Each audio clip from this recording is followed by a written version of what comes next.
Aquella tarde de otoño, regresé del mercado con varias bolsas llenas de fruta, pan y algo de limpieza. Aún no había dejado nada sobre la mesa cuando vi a mi hijo Sergio en medio del salón. La luz que entraba por el balcón dibujaba un halo dorado a su alrededor, pero no suavizaba la frialdad de su expresión. No me dio tiempo a preguntar nada. Habló el primero, con una voz dura, seca, que me atravesó como un golpe. «Papá, estoy cansado de verte todos los días». Me quedé quieto, todavía sosteniendo las bolsas. Las asas se me clavaron en los dedos mientras intentaba entender si realmente había escuchado bien. Tragué saliva. «¿Cómo dices?», pregunté, esperando que aquello fuera un malentendido. Pero Sergio no apartó su mirada ni un solo instante. «Necesito espacio, y Clara también. Sentimos que estás demasiado presente. Deberías empezar a buscar otro sitio para vivir». Cada palabra cayó sobre mí con un peso insoportable. Era como si las fueran grabando en mi mente, una tras otra, sin dejarme respirar. Miré alrededor. Reconocí cada rincón de aquella vivienda que compré hace más de 20 años, cuando trabajaba en correos, recorriendo kilómetros y kilómetros a pie. La casa seguía estando a mi nombre. La pagué céntimo a céntimo para darle a mi hijo un futuro más seguro. Y aún así, allí estaba, diciéndome que sobraba en mi propio hogar. «Sergio, ¿de verdad estás diciendo esto?», murmuré intentando que la voz no me temblara. Sentía un nudo en el pecho, una presión que me recordaba que las traiciones más dolorosas siempre llevan tu misma sangre. Él dudó apenas un segundo, pero lo suficiente para darme una esperanza que se apagó al instante. «Papá, Clara nunca se sintió cómoda contigo aquí, y tú lo sabes. Los dos pensamos igual». Su tono era firme, como el de alguien que ha tomado una decisión y ya no quiere escuchar nada más. Así que eso era. Yo, que había puesto el dinero, los años y el esfuerzo. Yo, que me mudé al cuarto más pequeño para no molestar. Yo, que pensé que estaba ayudando, y ahora me decían que era una carga. Un coche pasó por la calle, su motor alejándose mientras en casa solo se oía el latido acelerado de mi propio corazón. Nunca imaginé que llegaría este día, que mi hijo me miraría como si fuera un objeto viejo que estorba. Respiré hondo, dejé las bolsas sobre la mesa y pronuncié una sola palabra: «De acuerdo». No discutí, no supliqué. Y por un instante juraría que Sergio no esperaba que yo aceptara tan rápido. Pero no dije nada más.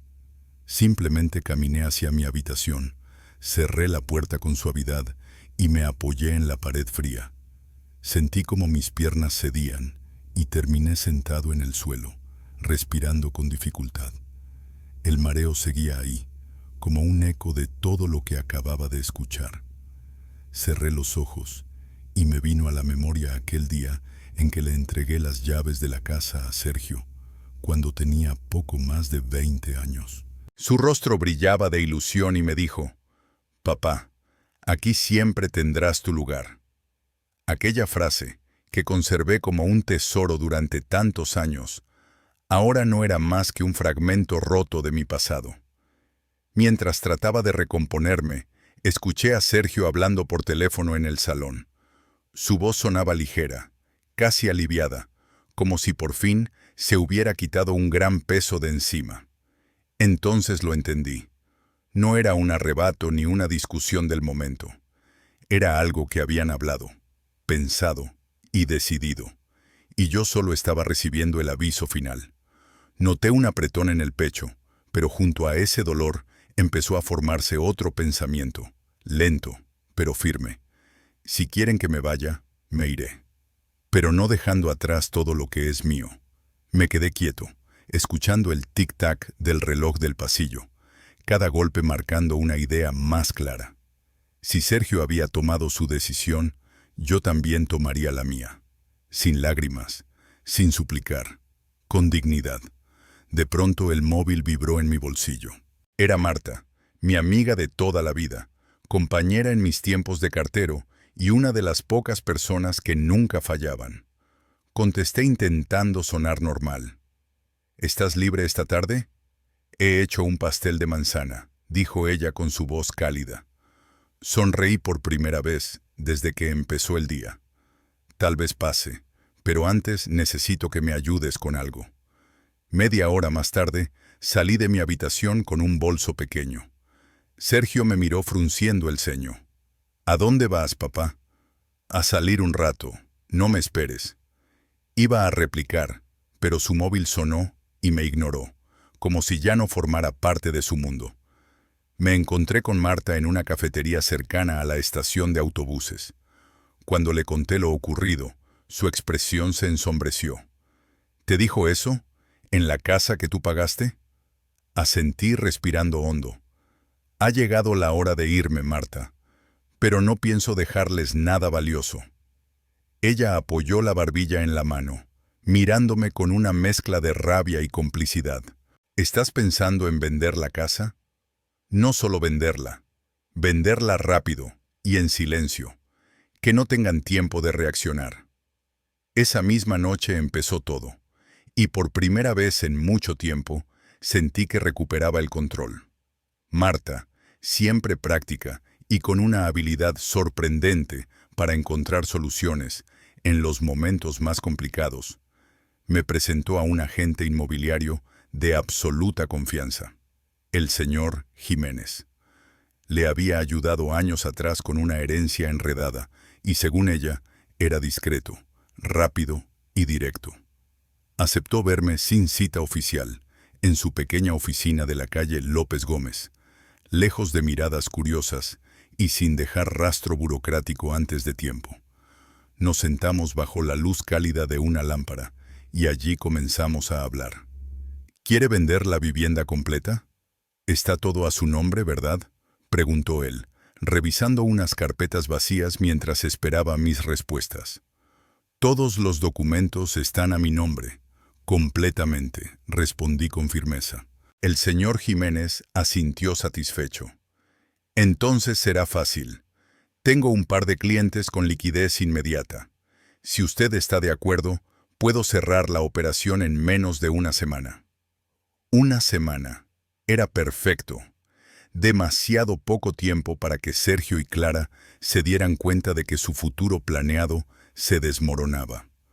Por primera vez, desde aquella dolorosa conversación con mi hijo, sentí una calma inesperada, una especie de justicia silenciosa que me rodeó como un abrigo. Cuando regresé a casa, Sergio ya había salido. El salón permanecía en un silencio extraño, como si la casa misma supiera que algo estaba a punto de cambiar para siempre.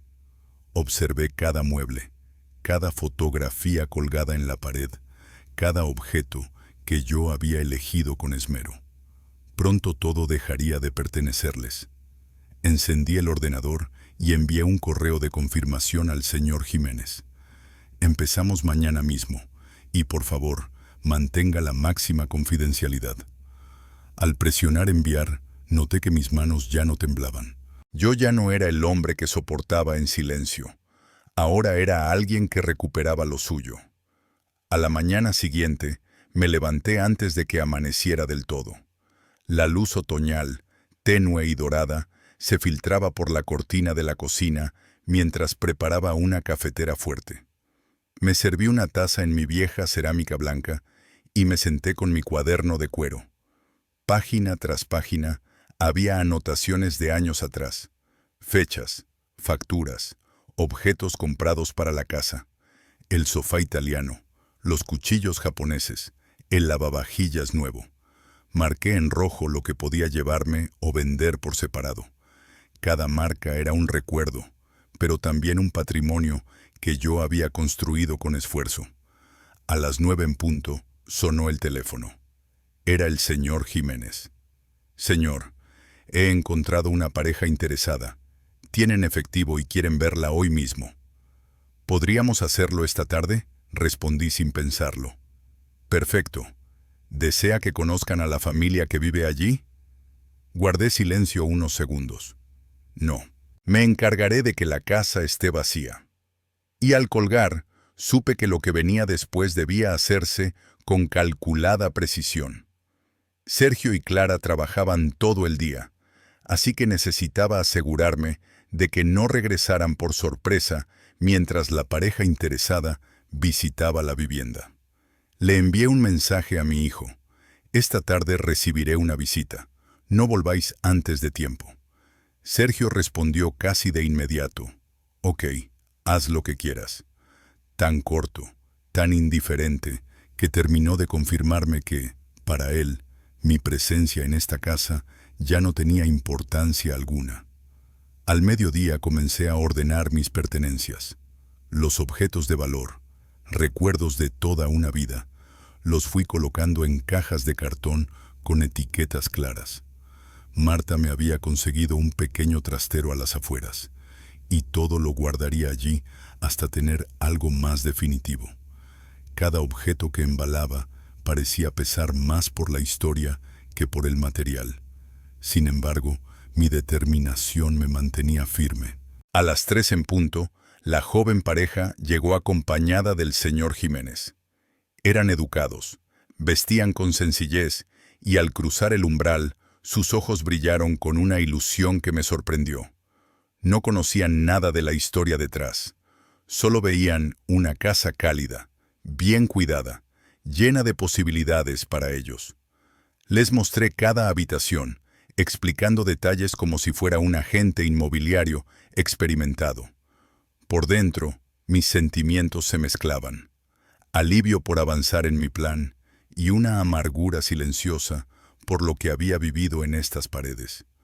Nos encanta esta casa, dijo la mujer mientras acariciaba el marco de una puerta. Su marido asintió. Si a usted le parece bien, podemos dejar un anticipo hoy mismo. Miré al señor Jiménez. Con solo una inclinación de cabeza, me confirmó que todo iba exactamente como habíamos acordado. Cuando se marcharon, cerré la puerta con llave y me quedé quieto en medio del salón. Aquel espacio había sido testigo de escenas cargadas de silencios tensos, de palabras que herían más que ayudaban, y sobre todo, del instante en que mi propio hijo me pidió que me marchara. Esa noche la pasaría aquí, pero no por obligación. Lo hacía porque quería despedirme del lugar en mis propios términos. En la mesa de la cocina, el contrato del anticipo reposaba perfectamente ordenado. Todo estaba en marcha, y por primera vez en mucho tiempo, yo era quien dirigía mi vida. La noche llegó despacio. Me senté junto a la ventana con una taza de té caliente entre las manos, observando las luces de la calle filtrarse entre los árboles del jardín. El teléfono vibró. Era un mensaje de Sergio. «Papá, ¿mañana puedes cuidar a Sofía? Clara quiere salir todo el día». Sonreí con una ironía triste. A mi nieta la quería de verdad, pero el tono de mi hijo dejaba claro que solo me veían como una ayuda gratuita. Respondí, «No, estoy ocupado». Solo 2 palabras, pero sabía que Sergio tendría que leerlas varias veces. Rara vez le decía que no. A la mañana siguiente me levanté temprano, preparado para lo que venía. El cielo estaba cubierto de una bruma espesa que difuminaba los árboles del jardín. Amanecía con esa neblina fría que suele envolver Valladolid en otoño, y que ese día parecía anticipar que algo importante estaba a punto de terminar. Preparé un café fuerte y me puse manos a la obra. Tocaba empacar. Cada vez que la cinta adhesiva sellaba una caja, sonaba como un corte limpio, como si con ese gesto rompiera amarras antiguas que ya no me pertenecían. Poco antes de las 10, Marta apareció por la puerta. Sus ojos recorrieron las cajas apiladas por todo el pasillo. «Avanzas rápido», comentó con una media sonrisa. «Quiero terminar antes de que empiecen las preguntas», respondí dándole una lista. «Esto va al almacén, lo demás, a tu casa». Marta asintió y juntos empezamos a cargar el camión que había alquilado. El conductor, un chico joven y silencioso, trabajaba con eficacia. Ya había pagado 6 meses de depósito por el trastero. Tiempo suficiente para reorganizar mi vida sin prisas. A media tarde recibí la llamada del señor Jiménez. Señor, ya han transferido el anticipo. Prepararé el contrato de compraventa para firmarlo el viernes. Miré el calendario de la cocina.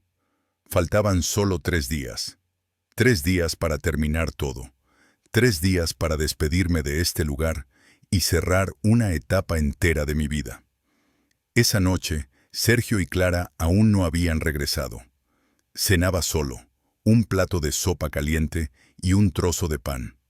El silencio era denso, pero por primera vez no lo sentía como un enemigo. Era el preludio de mi libertad. Cerca de las 9 oí la puerta. Ellos llegaron hablando en voz baja. Yo seguía en la mesa, leyendo. Clara echó un vistazo a las cajas, pero no dijo nada. Quizá pensó que solo estaba haciendo orden. Sergio seguía pegado a su móvil. Mañana recuerda cuidar a Sofía, dijo Clara sin siquiera mirarme, como si fuese una obligación permanente. Cerré el libro con tranquilidad. Ya le dije a Sergio, mañana estoy ocupado. Ella levantó las cejas, sorprendida por mi tono sereno, pero firme. No dijo ni una palabra más. Cuando subieron a la planta superior, me quedé observando la casa en silencio. Todo empezaba a soltarse de mí, y yo también empezaba a soltarla a ella. El jueves por la mañana, recibí una llamada inesperada. Era Herrero, mi antiguo abogado, el mismo que me ayudó cuando compré la casa hace más de 20 años. Su voz sonaba tensa. Me ha llegado un aviso de un banco local. Alguien intenta usar su vivienda como garantía para un préstamo grande. ¿Sabe algo de esto? Sentí un frío súbito. No. ¿Quién es? Los documentos fueron presentados por Sergio y Clara. Se me heló la sangre. Herrero continuó. Pero lo grave es que adjuntan una copia de un poder notarial a su nombre, con una firma idéntica a la suya. Cerré los ojos. No me sorprendía, pero dolía como una puñalada. Herrero, jamás firmé nada así. Eso está falsificado. Lo creo. ¿Quiere que envíe ya la orden de bloqueo y la verificación legal? Preguntó el señor Herrero con esa seriedad que siempre le caracterizó. Por supuesto, respondí sin dudar. Y lo más rápido posible. Le mandaré ahora mismo una copia de mi firma real. Al colgar, me quedé inmóvil unos segundos. La casa ni siquiera estaba vendida todavía y ya intentaban utilizarla como garantía para un préstamo. No les bastaba con echarme de mi propio hogar. También querían sacarle provecho antes de que me marchara. Aquello me produjo un cansancio profundo, pero también encendió algo en mí. Ya no iba a permitirlo. Al mediodía, llamé al señor Jiménez y le resumí la situación. Su voz sonó firme, profesional. No se preocupe, señor. Una vez que cerremos la compraventa, cualquier hipoteca no desembolsada quedará anulada. Yo garantizaré que la venta tenga prioridad absoluta. Sus palabras me devolvieron un poco de tranquilidad. Por la tarde seguí empacando. Cada objeto en una caja era un punto final en una historia que llevaba demasiado tiempo pesándome. Marta apareció con 2 bolsas de comida caliente y un café humeante. Ya me enteré por Herrero, dijo mientras dejaba las cosas en la mesa. Has hecho bien vendiendo rápido. Si no, habrían encontrado otra forma de atarte. Esa noche Sergio llegó antes de lo habitual. Yo estaba en la cocina guardando cubiertos cuando escuché la puerta cerrarse. Entró, miró las cajas y abrió los ojos con sorpresa. «Papá, ¿te estás yendo?» Lo observé un instante, debatiéndome entre responder o guardar silencio. Finalmente dije, «Sí, Sergio». Se mordió el labio, como queriendo decir algo que no terminaba de salir. «No tienes que...» Lo interrumpí con calma. «No hace falta explicaciones. Ya está decidido». Guardó silencio. En su mirada había un destello de inquietud, quizá algo de culpa, pero ya no tenía fuerzas para descifrarlo. No le pregunté nada, no por desinterés, sino porque ya no quedaban palabras que pudieran arreglar lo que se había roto. Cuando subió a su habitación, volví a sentarme en la mesa. Abrí mi cuaderno de cuero y tracé una línea firme. Mañana. Firmar contrato de venta. Mañana esta casa ya no sería mía, ni de ellos, y para mí no sería una pérdida, sería una liberación. El viernes amaneció con una mezcla de entusiasmo y cautela. Antes de levantarme, revisé mi correo. Había uno extraño. Solicitud de anulación de la transacción de venta. Lo enviaba un bufete desconocido. Leí el mensaje. Nuestro cliente, el señor Sergio García, afirma que la transacción no es legal debido a su derecho de residencia y beneficios patrimoniales. Lo releí 2 veces. Luego sonreí con frialdad. Una jugada desesperada y completamente inútil. Todos los registros demostraban que la propiedad estaba solo a mi nombre y sin ningún acuerdo notarial de residencia. Llamé al señor Jiménez. Él soltó una pequeña risa. Tranquilo, señor, ya tengo esto controlado. Y por primera vez en mucho tiempo, le creí. Esto es solo un intento de ganar tiempo, dijo el señor Jiménez con serenidad. Tenemos todos los documentos legales en regla. Ellos no tienen derecho a impedir nada. Sus palabras eran firmes, sin un rastro de duda. Decidí no mencionar a Sergio absolutamente nada sobre la firma del contrato. Cuanta menos información tuvieran él y Clara, más seguro sería para mí. Al mediodía conduje hacia la oficina del señor Jiménez. El cielo estaba despejado, pero un viento frío golpeaba los cristales del coche como si quisiera advertirme de lo que aún quedaba por pasar. En la mesa de reuniones, el expediente de la venta estaba organizado con una precisión casi quirúrgica. El señor Jiménez y el abogado Herrero ya estaban allí, esperándome. Solo tiene que firmar aquí, aquí y aquí, indicó Herrero, señalando cada página. La pluma se deslizó sobre el papel con una suavidad inesperada. Cada firma era como cortar un lazo invisible que me había tenido atado durante años. Al terminar, dejé la pluma a un lado y respiré profundamente. Listo, dijo Jiménez. El dinero se transferirá a su nueva cuenta en un máximo de 24 horas. Esa cuenta solo tiene acceso usted. De camino a casa, decidí detenerme en una tienda de las afueras. Compré una maleta nueva, resistente, discreta. No demasiado grande, pero suficiente para lo que realmente necesitaba llevar. Aún no sabía a dónde iría exactamente, pero tenía claro que no dejaría un rastro fácil de seguir. Cuando llegué, Sergio y Clara ya estaban en casa. Ella estaba sentada en el sofá, revisando el teléfono con gesto tenso. Él apoyado en la puerta de la cocina, mirándome como si intentara adivinar mis movimientos. ¿Dónde has estado todo el día, papá?, preguntó Sergio con un tono cargado de sospecha. Me quité el abrigo con calma. Resolvía unos asuntos personales. Clara intervino enseguida, con ese tono ácido que ya le conocía demasiado bien. Espero que esos asuntos personales no afecten a esta familia.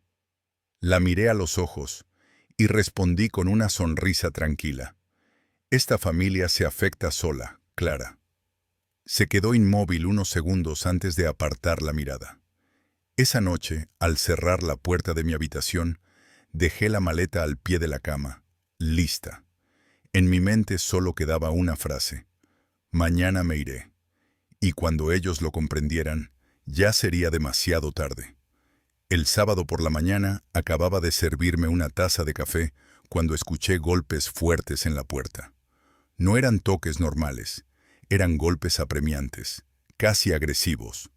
Abrí. 2 policías estaban en el umbral, un hombre y una mujer. ¿El señor García?, preguntó el agente. Soy yo, respondí. El agente levantó una orden. Tenemos una orden de registro de esta vivienda, a solicitud del demandante, el señor Sergio García. Se alega que usted intenta ocultar bienes comunes sin consentimiento, dijo el agente mientras consultaba la orden. Me mantuve más sereno de lo que cualquiera esperaría ante dos policías en mi puerta. ¿Bienes comunes? Esta casa está a mi nombre. Es completamente mía. Pasen si quieren, pero no encontrarán nada que les permita retenerme. Los agentes entraron y comenzaron a revisar cada habitación con profesionalidad. No habían pasado ni 2 minutos cuando escuché pasos acelerados bajando la escalera. Sergio y Clara aparecieron casi al mismo tiempo. Ella aún en pijama, con el pelo revuelto, pero con una expresión de falsa sorpresa que no lograba ocultar la satisfacción anticipada. ¿De verdad crees que puedes vender la casa sin consultarnos?, escupió Clara, casi temblando de rabia.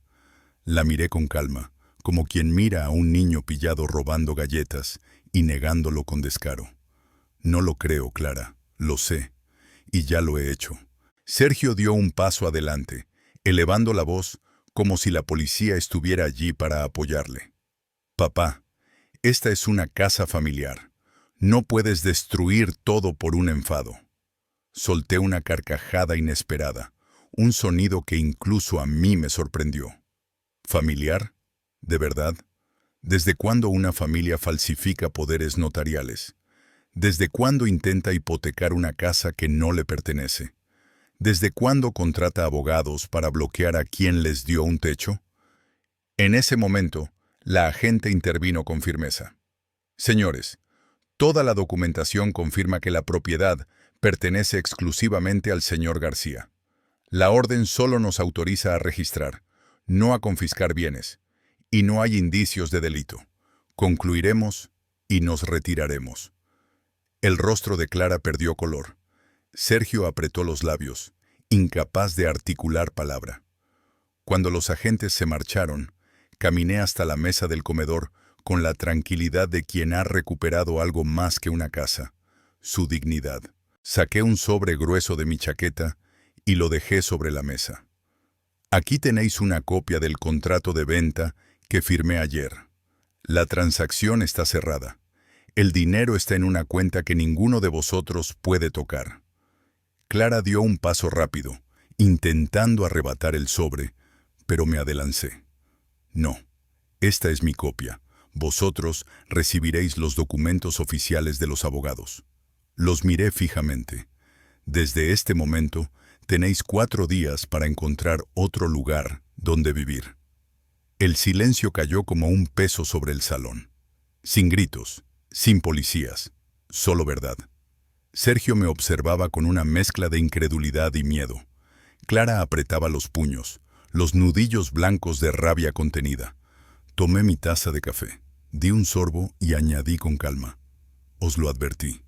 Queríais espacio, pues aquí lo tenéis. Cuando ellos lo entendieran, ya sería demasiado tarde. El domingo por la mañana, mientras preparaba más cajas en la habitación, escuché un golpe seco abajo, seguido de un estruendo de cosas moviéndose.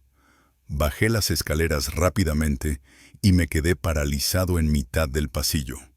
Sergio y Clara estaban revolviendo la sala como 2 ladrones impacientes. Los cajones abiertos, documentos tirados por el suelo, marcos de fotos caídos. ¿Qué estáis haciendo?, grité. Mi voz resonó en toda la casa, más fuerte de lo que yo mismo esperaba. Clara levantó la cabeza con una expresión afilada, los ojos brillantes de rabia. Buscando los documentos de la venta, dijo sin pudor, no tienes derecho a hacerlo. Si los encontramos, intentaremos anular la transacción. Avancé sin miedo hasta el centro de la sala, colocándome delante del cajón que ella acababa de vaciar.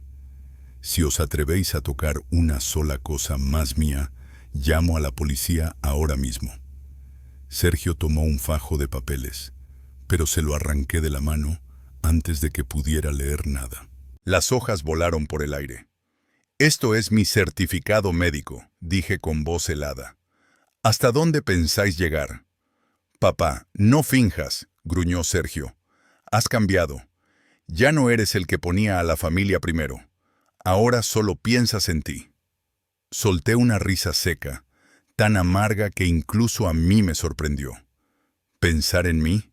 Después de décadas trabajando sin descanso, pagando deudas, comprando esta casa para ti, cuidando de tus hijos, soportando en silencio cada desprecio camuflado de tu esposa. Si esta es la primera vez que pienso en mí, quizá llega demasiado tarde. Clara dio un paso hacia mí, señalándome con el dedo cerca del rostro. No nos iremos, no puedes echarnos, escupió. Me acerqué un poco más, con una calma tan fría como el hielo. Yo no os echo, lo hará el comprador, y cuando venga la policía para respaldarlo, no esperéis que intervenga por vosotros. El rostro de Sergio se puso rojo, la mandíbula tensa, la mano cerrada en un puño. Vi la chispa de rabia en sus ojos, pero no cruzó la línea. Sabía que, si lo hacía, ya no sería un conflicto familiar, sino algo mucho más serio.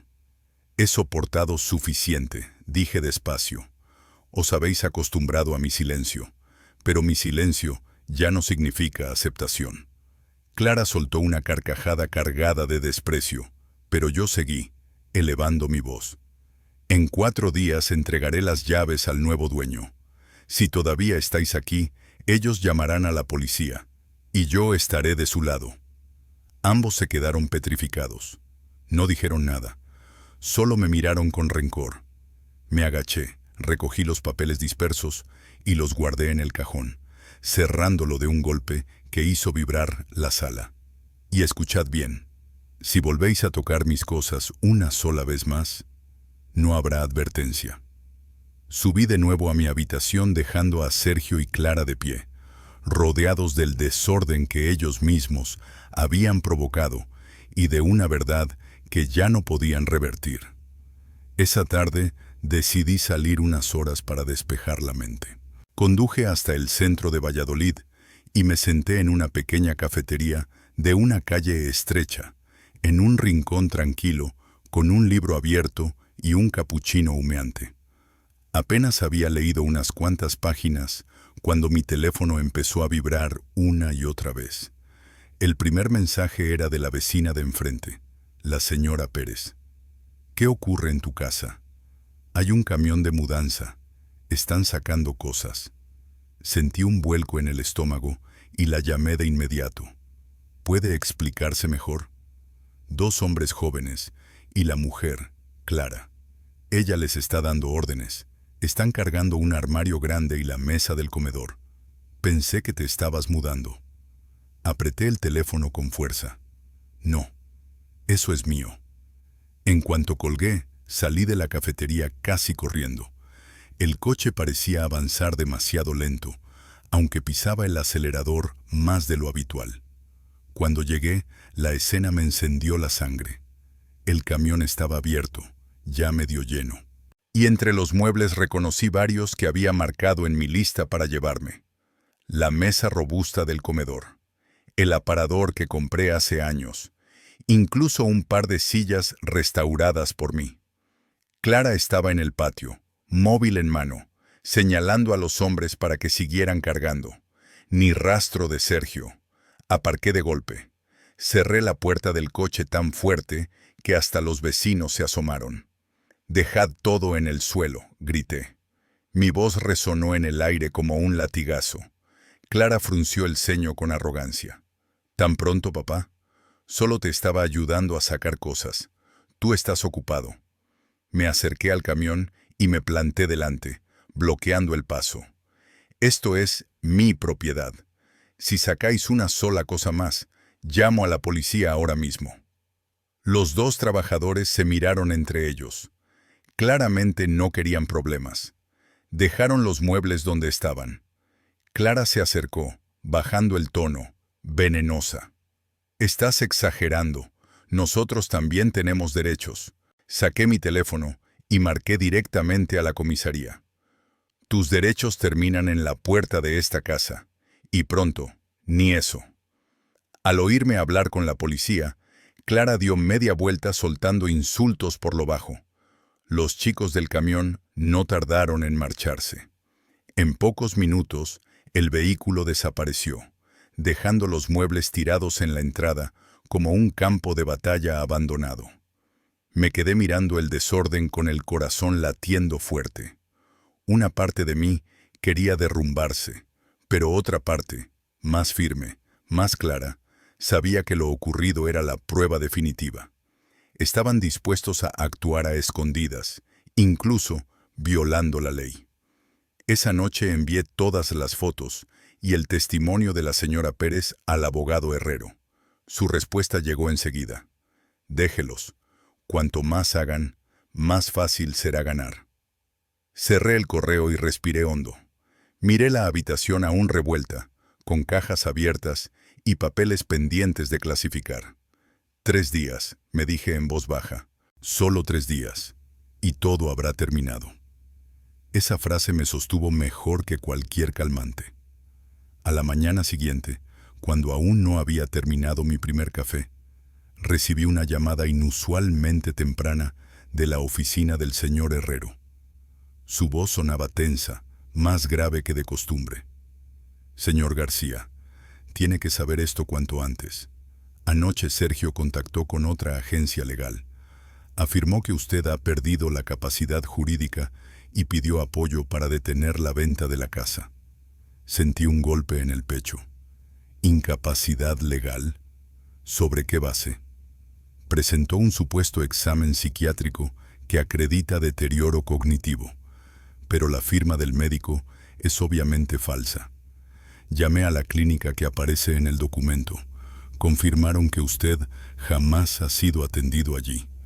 Solté una risa amarga, cargada de indignación. Están desesperados. Exacto, pero esto ya es grave. Si no actuamos rápido, podrían retrasar el proceso de venta. Le recomiendo venir hoy mismo a firmar una refutación oficial, acompañada de un certificado médico real. Colgué y llamé de inmediato al doctor Tejada, mi médico de cabecera desde hace más de 10 años. En menos de 1 hora estaba en su consulta. Tras una revisión breve, imprimió un certificado de salud mental completamente normal, firmado y sellado en rojo. De camino a la oficina del señor Herrero, repasé uno por uno todos los movimientos de Sergio y Clara. Falsificación de documentos notariales, intento de hipotecar la casa, allanamiento, robo parcial, ahora incluso suplantación médica para declararme incapaz. Cada paso era como una puñalada, pero también un lazo que se cerraba alrededor de ellos mismos. Cuando llegué, Herrero ya tenía el expediente listo sobre la mesa. Presentaremos la refutación hoy mismo. Además, solicitaré abrir una investigación por falsificación de documentos médicos. Si se demuestra intención de fraude, podría haber consecuencias penales. Tomé la pluma y firmé cada página con trazo firme. Herrero, quiero llegar hasta el final. Ya no habrá concesiones. Tienen que responder por todo esto. Él asintió con solemnidad. Lo entiendo perfectamente. Al volver a casa, cerca del mediodía, vi a Sergio sentado en el porche. Tenía el teléfono en la mano y evitaba mirarme. Clara no estaba. Pasé junto a él sin detenerme, pero escuché su voz a mis espaldas, cargada de inquietud. Papá, esto se está yendo demasiado lejos. Me giré despacio y lo miré de frente. ¿Demasiado lejos? Sergio, desde el momento en que decidiste engañarme, ya se había ido demasiado lejos, y ahora no hay vuelta atrás. Sergio abrió la boca como si fuera a decir algo, pero yo ya había entrado en la casa y cerrado la puerta detrás de mí. Ya no quedaba espacio para la lástima ni para explicaciones vacías. Esa misma tarde recibí un correo del señor Herrero. La refutación fue aceptada por el tribunal. La venta sigue su curso sin impedimentos. La investigación por falsificación de documentos comenzará esta semana. Me quedé leyendo ese mensaje un par de veces. Luego me dejé caer en la silla y por primera vez en semanas sonreí de verdad. Solo quedaban 2 días. 2 días para que todo aquello que me había hecho daño dejara de tener poder sobre mí. El lunes por la mañana revisaba la lista de cajas cuando sonó el timbre. Al abrir, encontré en el porche a una mujer de traje oscuro, con un portafolio en la mano y gesto serio. ¿El señor García? Sí, soy yo. Soy trabajadora social del Departamento de Servicios de Protección para Adultos. Hemos recibido un reporte de que usted podría estar siendo víctima de abuso financiero y necesitamos intervenir con urgencia. Fruncí el ceño. ¿Reporte de quién? Esa información es confidencial, respondió con profesionalidad. Pero necesito hacerle unas preguntas y, si es necesario, revisar sus condiciones de vida. Lo entendí enseguida. Sergio o Clara, intentando disfrazar sus maniobras con una capa falsa de preocupación. Era otro intento por retrasar la venta. Adelante, dije sin perder la calma. La funcionaria abrió su libreta y comenzó a hacer preguntas sobre mis ingresos, mis cuentas, mi salud. Respondí una a una, entregándole el certificado del doctor Tejada y un extracto de mi nueva cuenta bancaria. «Qué curioso», murmuró ella. «El informe indica que usted es una persona mayor, frágil, incapaz de manejar sus finanzas, y que alguien lo obligó a firmar documentos en su contra». Solté una risa irónica. Supongo que quienes enviaron ese informe olvidaron mencionar que fui yo quien inició la venta, y que todos los documentos se firmaron ante testigos. La trabajadora social revisó el contrato de compraventa, las copias notariales y mis certificados. Poco a poco, su expresión se suavizó. Está claro que alguien intenta manipular el sistema para complicarle la vida. Lo dejaré reflejado en mi informe y cerraré el caso hoy mismo. Antes de irse añadió, si vuelven a enviar informes falsos, podría considerarse una violación de la ley. Asentí. Le di las gracias y cerré la puerta. Sentí indignación, sí, pero también un enorme alivio. Otra artimaña desmontada. Por la tarde, Marta apareció con una bolsa de pasteles recién horneados. Se sentó en mi mesa como hacía años, y cuando le conté lo sucedido, abrió los ojos de par en par. «Es que no tienen vergüenza», dijo. «Solo quedan 2 días, Luis. Aguanta un poco más». Y esa vez no pude evitar reír, porque sabía que tenía razón.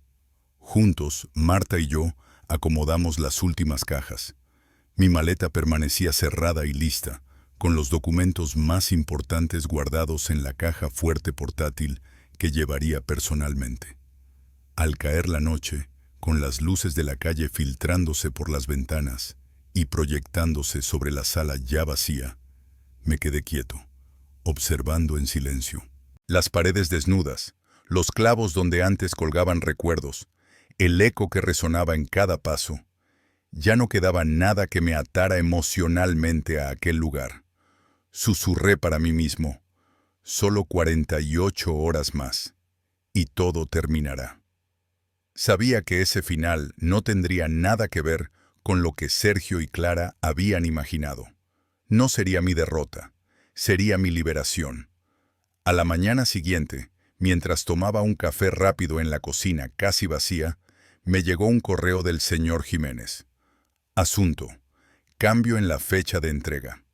Abrí el mensaje y lo leí despacio. El comprador solicita entregar la casa un día antes. Eso significa que debemos completar los trámites esta misma tarde. Si está de acuerdo, me encargaré de todo de forma inmediata. Lo repasé 2 veces para asegurarme de que no estaba interpretándolo mal. Esta misma tarde. Eso dejaba a Sergio y a Clara menos de 10 horas antes de perder cualquier acceso o derecho sobre la casa. Llamé enseguida a Jiménez. Estoy de acuerdo. Hágalo rápido. Y en absoluto silencio. Él soltó una risa breve. Entendido. Estaré en su casa a las 3 con todos los documentos. Colgué, sintiendo que una nueva energía recorría mis brazos. Todo terminaría incluso antes de lo previsto, y ellos no tendrían tiempo de reaccionar ni inventar otra artimaña. Al mediodía, Sergio y Clara aún no habían vuelto. Perfecto. Llamé a la empresa de mudanzas y pedí que vinieran esa misma tarde. Marta, siempre fiel, llegó para ayudarme a supervisar. Trabajamos sin descanso. Las cajas ya estaban alineadas, la maleta lista y la caja fuerte portátil apoyada junto a la puerta. A eso de las 2, escuché un coche entrar en el patio. Clara bajó sonriente, pero al ver el camión de mudanza, su expresión cambió por completo. ¿Qué es esto? ¿Qué estás haciendo, Luis?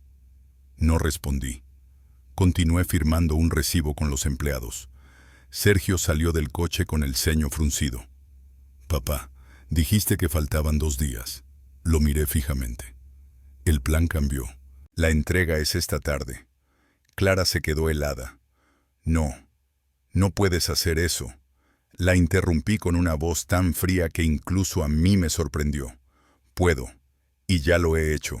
El comprador quiso adelantar, y acepté.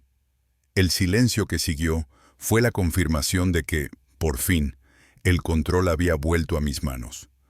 A partir de las 4 de la tarde, esta ya no será vuestra casa. Sergio dio un paso hacia mí, con los puños tensos y los ojos encendidos. ¿Estás tratando de humillarnos?, escupió. Sonreí con una calma que no tenía semanas atrás. No, esto es simplemente la consecuencia de lo que vosotros elegisteis. A las 3 en punto, el señor Jiménez llegó puntual, cargando su portafolio.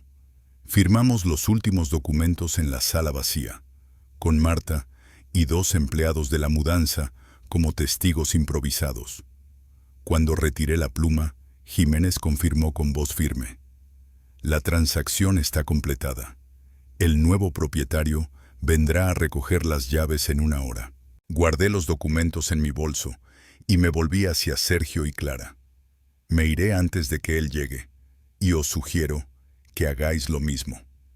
Clara abrió la boca para protestar, pero solo salió un suspiro ahogado. Sergio permaneció quieto, con la mirada clavada en el suelo, como si buscara ahí una salida que ya no existía. Salí por la puerta con la maleta en la mano y Marta caminando a mi lado. El aire exterior, fresco y nítido, me pareció más ligero que nunca. Esa tarde, todo terminaría, a mi manera. Mientras empujábamos la maleta hacia el coche de Marta, un SUV negro irrumpió en el patio bruscamente. La puerta se abrió de golpe, y 2 hombres de traje bajaron con paso decidido, seguidos de una mujer de mediana edad, con expresión severa y profesional. Se acercó sin vacilar, sosteniendo un fajo de documentos. Señor García, soy la abogada del señor Sergio García y de la señora Clara Valdés. Venimos a notificarle una orden de suspensión temporal de la entrega emitida por el juzgado de primera instancia. La escuché sin sentir el más mínimo temblor. ¿En qué se basa esa orden?, pregunté. La alegación principal es que usted vendió la propiedad por debajo del valor de mercado con el fin de ocultar bienes comunes y causar perjuicio a los derechos de herencia legítimos. Leyó el texto palabra por palabra. Reí suavemente. Esta casa no es un bien común, y nadie tiene derechos de herencia mientras yo siga vivo. Esa orden no durará ni 24 horas. Marta dio un paso al frente, cortante como una cuchilla. Solo están intentando ganar tiempo, y lo saben. Uno de los hombres de traje levantó la mano para exigirme que dejara de mover mis cosas hasta nueva revisión. No le respondí. Me giré hacia el señor Jiménez, que acababa de salir al patio con su portafolio. Jiménez arqueó una ceja. Esta mañana ya presenté al tribunal todos los documentos reales de propiedad. Esta orden se ha emitido con información falsa. Voy a llamar al juez ahora mismo. Mientras él marcaba el número, Yo encendí discretamente la grabadora de mi móvil, porque esa vez nadie manipularía mis palabras. Por favor, repita la acusación para que quede registrada. La abogada de Sergio vaciló un instante, pero al ver que yo no retiraba la grabadora, terminó leyendo el texto completo.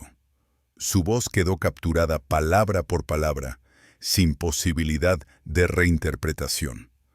Apenas terminó, el señor Jiménez regresó del patio con una sonrisa fría y segura. El juez ya revisó la documentación. La orden de suspensión ha sido anulada de inmediato. Les aconsejo que se retiren antes de que llegue la policía para respaldar al nuevo propietario. El rostro de la abogada se endureció como una máscara. Guardó los papeles en su bolso con movimientos rápidos y tensos, y se marchó sin despedirse. Los dos hombres de traje la siguieron, visiblemente contrariados por haber perdido otra jugada. Clara, que seguía en el porche con los brazos cruzados, bajó de golpe y gritó: «Vas a pagar caro por habernos traicionado». La miré directamente, con voz grave pero controlada. «No, Clara. Quienes pagarán son los que confunden la bondad con debilidad». Menos de una hora después, el coche del nuevo propietario entró en el patio. Le estreché la mano y le entregué las llaves. Él entró en la casa sin mirar atrás. Sergio y Clara permanecieron ahí, inmóviles, como dos figuras rotas frente a un hogar que ya no les pertenecía. Marta y yo subimos al coche. Al alejarnos, miré por el retrovisor. La imagen de esas dos personas de pie en el porche, perdidas y sin nada más que reproches, quedó grabada en mi memoria. Esa batalla la había ganado limpiamente. No habían pasado ni 10 minutos cuando mi teléfono sonó. Un número desconocido. Dudé, pero contesté. «¿El señor García?» «Habla el detective Monroy de la Guardia Civil. Necesito que venga a la comisaría esta tarde». Fruncí el ceño. «¿En relación a qué?» «Hay una denuncia afirmando que usted robó pertenencias personales del señor Sergio García y de la señora Clara Valdés durante la mudanza. Necesitamos que venga a aclararlo. Cuanto antes, mejor». Solté una carcajada breve, sin esconder el sarcasmo. «Son muy insistentes». «Solo hacemos nuestro trabajo, señor García», respondió él sin agresividad. Marta me observó cuando colgué. «¿Otra jugada?» «Asiente, sí. Pero esta vez no solo me defenderé». Antes de ir a la comisaría, pasamos por el almacén. Había preparado varias cajas con documentos, facturas, recibos, fotografías detalladas de cada mueble antes de la mudanza y pruebas de compra de todo. Fechas, firmas, movimientos bancarios, cada pieza ordenada meticulosamente. En la comisaría, el detective Monroy me recibió en una sala pequeña y austera. Abrió una carpeta delgada y deslizó una hoja hacia mí. «Señor García, esta es la lista de objetos que los denunciantes aseguran que usted se llevó de manera ilegal». Me acomodé en la silla y respiré hondo, porque sabía que, en esa sala, la verdad iba a brillar más que nunca. Un juego de sofás, varios cuadros decorativos, una cafetera y una caja fuerte portátil. El detective Monroy leyó la lista con voz neutra. Yo, con toda la calma del mundo, comencé a colocar sobre la mesa cada prueba. «Aquí tiene la factura del sofá, comprado en 2018 en una tienda de muebles aquí en Valladolid, a mi nombre». Tomó la hoja y asintió. «Este es el recibo del cuadro. Lo adquirí en una exposición en Madrid, también a mi nombre». Puse delante de él una fotografía del cuadro colgado en mi salón años atrás. «La cafetera es un regalo que me hice la Navidad pasada». Le entregué el ticket de compra. «Y la caja fuerte portátil está aquí». Coloqué el certificado de garantía y el extracto bancario, donde figuraba el cargo. Monroy revisó cada documento con detenimiento. Noté cómo su expresión pasaba lentamente de la duda al reconocimiento. «Está muy bien preparado, señor García», Sonreí con serenidad. Sabía que lo intentarían todo, por eso no dejé ningún cabo suelto. Tras media hora de revisión, el detective cerró la carpeta y la golpeó suavemente con la mano. Anotaré en el informe que esta denuncia no tiene fundamento. Si lo desea, puede presentar una contrademanda por acusación falsa. Incliné ligeramente la cabeza. Lo consideraré, pero créame, detective, no olvido. Al salir de la comisaría, sentí que cada paso era más liviano que el anterior. No por haber ganado una batalla más, sino porque comprendía que cada intento de hundirme solo reforzaba mi decisión de seguir adelante. Por la tarde, el sol caía sobre las calles formando un tono dorado que parecía señalar un camino nuevo. Y por primera vez en meses, no sentí la sombra de mi antigua casa detrás de mí. Esa noche, en el apartamento que acababa de alquilar, la luz suave del salón se reflejaba sobre la mesa vacía. El silencio era tan profundo que podía oír cada segundo del reloj. Aunque casi todo estaba resuelto, una parte de mi pecho seguía tensa. Entonces sonó el teléfono. Era Herrero. «Luis, tenemos novedades», me enderecé. «Dime». La semana pasada, mientras usted estaba con la venta, Clara intentó abrir una línea de crédito a su nombre. Usó documentos falsificados. Por suerte, el banco sospechó y lo rechazó. Pero está claro que no han parado. Cerré los ojos un momento, dejando que la indignación se asentara. «Gracias, Herrero. Ya decidiré qué hacer». Tras colgar, salí al pequeño balcón. La noche estaba tranquila, con el aire fresco rozando mi rostro. Frente a mí, las ventanas iluminadas mostraban familias cenando, riendo, compartiendo momentos sencillos. Me apoyé en la barandilla, dejando que los recuerdos me inundaran. Las comidas en familia, las fiestas, la casa llena de voces. Y me pregunté cómo se había roto todo. «Luis, ¿qué planeas hacer hoy?», preguntó Marta nada más escuchar mi voz. «Voy a cerrar la cuenta bancaria antigua. Quiero cortar todos los lazos que queden con ellos», respondí con una ligereza que me sorprendió incluso a mí. Marta rió al otro lado. «Te acompaño en el coche. Piénsalo como tu despedida oficial». Fuimos al banco juntos. Pedí transferir todo mi dinero a una cuenta completamente nueva, sin vinculación alguna con la anterior. El empleado me preguntó si quería mantener la vieja cuenta abierta. Negué con la cabeza. Firmar el documento de cierre fue como empujar una puerta oxidada que llevaba años atascada, y al fin, verla liberarse con un chasquido limpio. Al mediodía, llegamos a la oficina de Herrero. Me entregó un expediente grueso. «Aquí está todo», dijo. «Trámites legales actualizados, protección de bienes, notificaciones de prohibición de acceso para Sergio y Clara. Sus intentos ya no podrán dañarle. Está completamente a salvo». Por primera vez en mucho tiempo, le creí de verdad. Al salir, Marta y yo almorzamos en un pequeño restaurante junto al lago. El viento arrastraba el olor fresco del agua y la luz del sol brillaba en la superficie como miles de cristales. En un momento, mientras hablábamos, me di cuenta de que estaba sentado erguido, sin ese gesto automático de encoger los hombros para protegerme de un golpe invisible. Fue entonces cuando entendí que ya no vivía en estado de alerta. Al regresar al apartamento, me quedé en el balcón mirando el mundo pasar, coches circulando, vecinos paseando a sus perros, la risa de unos niños que jugaban en el parque. La vida continuaba, indiferente y serena, y yo también continuaba, por primera vez, para mí mismo. Respiré hondo, solté los hombros y dejé que apareciera una sonrisa real. No era una sonrisa de victoria contra nadie. Era una sonrisa de rescate personal, de haberme sacado a mí mismo del pantano. Ya no tenían derecho a tocar mi vida. Por la tarde, ordené el escritorio y abrí un documento en blanco. Escribí la primera línea. Día de un nuevo comienzo. Y supe que, desde ese instante, cada día sería una hoja que yo decidiría escribir. Nadie más tendría el control de mi historia. Una semana después, mi ritmo de vida había cambiado por completo. Ya no había mañanas tensas, ni pasos furiosos bajando las escaleras.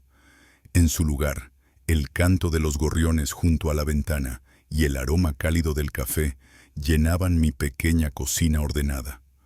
Comencé a dedicar tiempo a lo que había olvidado. Caminaba por el parque cada mañana, viendo cómo los arces se teñían de amarillos y rojos. Cada paso era ligero, sin prisa, sin miedo.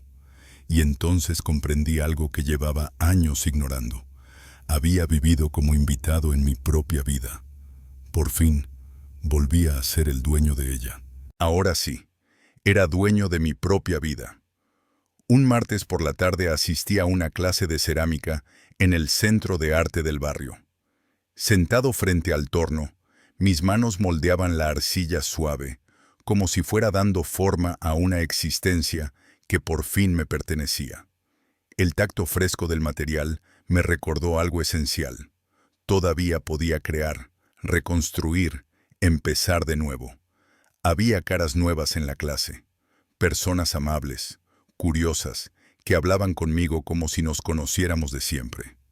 Nadie preguntó por mi pasado, y yo tampoco tuve que explicar nada. Allí no era el padre traicionado, ni el hombre que perdió su casa, ni la sombra de una familia rota. Allí solo era Luis, un hombre que aprendía a crear algo hermoso. Marta me visitaba a menudo, siempre con alguna anécdota divertida del grupo de voluntariado. Un día me propuso unirme al equipo de reforestación del lago.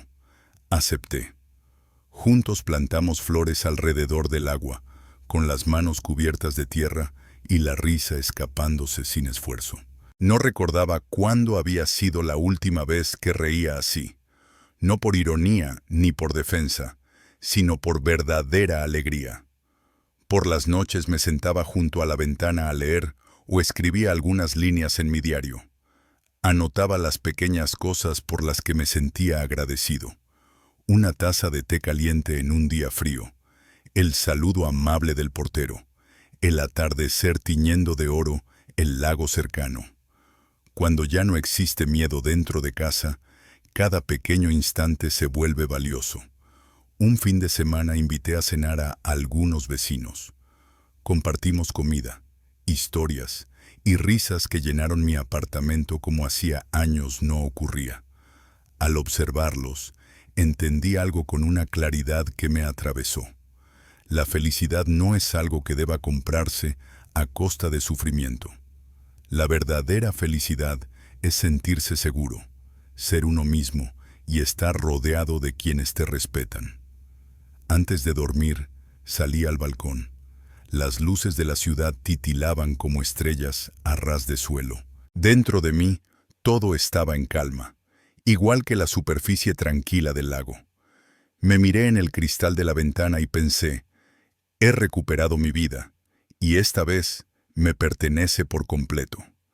Ese sentimiento, lo supe entonces, era la verdadera felicidad.